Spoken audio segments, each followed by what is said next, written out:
First of all, I would look at it as not rupee sliding, I will look at it as dollar strengthening.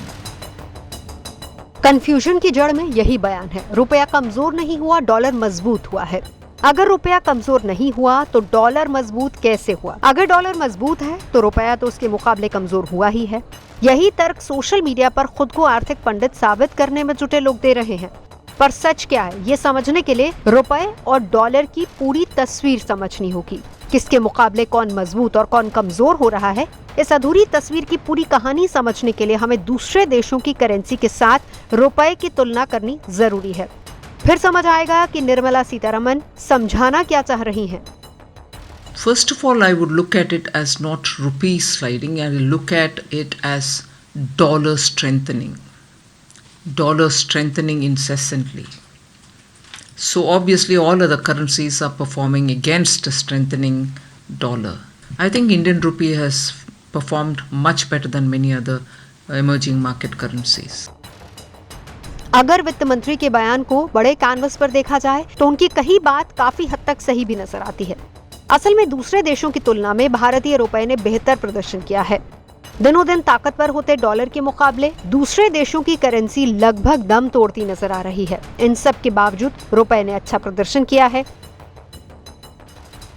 Bharat में $1 की कीमत अभी 82 रुपए 31 पैसे है।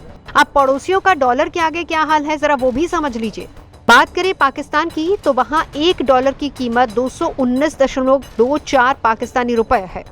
इसी तरह श्रीलंका में एक अमेरिकी डॉलर 365.99 श्रीलंकाई रुपए के बराबर है। नेपाल में $1 का मूल्य 131.78 नेपाली रुपए है, जबकि 102.86 बांग्लादेशी रुपए के बराबर एक अमेरिकी डॉलर है। सबसे खराब हालात म्यांमार की करेंसी के हैं। वहाँ एक $1 की कीमत 2100 म्यांमार क्यात है। अगर बड़े विकसित देशों की बात की जाए तो उनकी करेंसी भी डॉलर के आगे हाफती नजर आएगी। इस साल की शुरुआत में ब्रिटिश पाउंड की कीमत 100.35 थी, जबकि अक्टूबर में 91.32 है। यूरो की कीमत जनवरी में 84.30 थी, जो अब घटकर 80.15 हो गई है। इसी तरीके से येन की कीमत जनवरी में 64.43 थी, लेकिन अब 56.10 है। मेरा मानना है कि माननीय वित्त मंत्री महोदय ने जो कहा है वो काफी कुछ औचित्यपूर्ण है, क्योंकि रुपए की कीमत को हम सिर्फ डॉलर के हिसाब से नहीं आंकते। रुपए की कीमत को हम जो उचित तरीका है, एक बास्केट ऑफ करेंसीज, जिसमें एक हम इकोनॉमिक में फाइनेंस में टर्म इस्तेमाल करते हैं REER, real effective exchange value of rupee. और इस नजरिए से आप देखेंगे तो आप पाएंगे US और डॉलर की कीमतों में रुपए की कीमत गिरी है, लेकिन ब्रिटिश पाउंड के तहत यूरो के हिसाब से और इवन जापानीज येन के मुकाबले में रुपए की कीमत में कोई गिरावट नहीं हुई है, बल्कि कुछ बढ़ोतरी भी हुई है। अमेरिकी डॉलर इस समय 22 साल के सबसे मजबूत दौर में है।